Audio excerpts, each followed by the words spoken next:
That here's our TSN Director of Scouting, Craig Button. But Craig, before we start, I want to remind our viewers of what you said on Friday.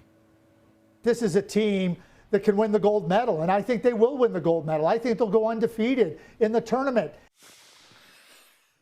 Craig, not only are you picking Canada to win gold, you're calling them to go undefeated. Now, that doesn't mean you think it's going to be easy, so we're asking you now to give us your top 3 list of teams you feel will pose the greatest threat to Canada's quest to repeat.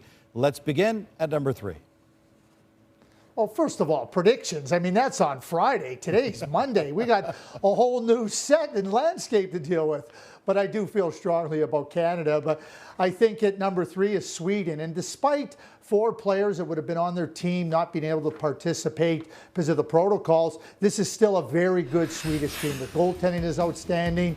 The defense led by Philip Broberg is steady. And their 2 offensive dynamos, Lucas Raymond and Alexander Holtz, after last year's experience at the World Junior, they'll come back that much better. Keep this in mind too, Gino. The 2001 born group, which is the 19-year-olds in this tournament, Sweden won the U18 tournament. All right, so you see the Swedes as Canada's 3rd most serious threat. Then who is at number 2? The USA. And, you know, when you look at Cole Caulfield and what he's done at Wisconsin this year, he's a prolific goal scorer. He got better last year after a rough start to the tournament. Watch for him to be a frontline player for Team USA.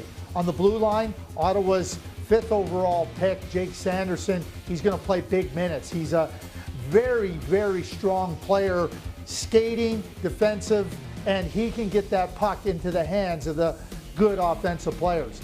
And backstopping it is Spencer Knight. He's an elite goaltender. He's been dominant at Boston College this year. He also will benefit from a year's experience at the World Junior Tournament. And when you have that type of goaltending, it's just one more thing that allows coaches to sleep peacefully at night.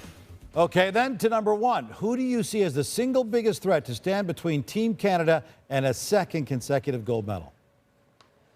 Russia. And in my mind, there's no doubt that Russia and Canada will be playing on January 5th for the gold medal, a repeat of last year's gold medal match. Let's start in the net. Yaroslav Askarov. He's a top-notch goaltender.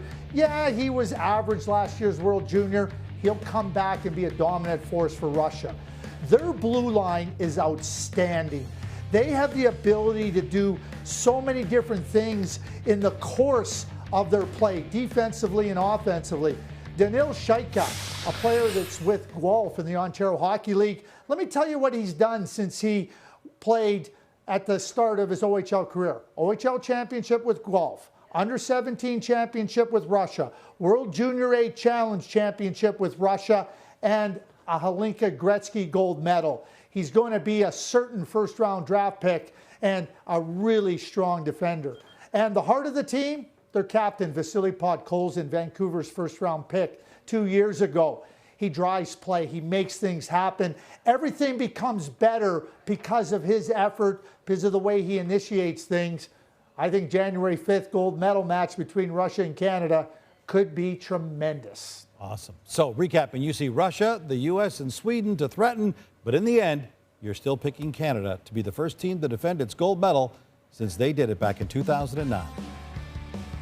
And here's an interesting point of comparison. We mentioned 20 of the 25 players on Canada's roster are first-round NHL draft picks.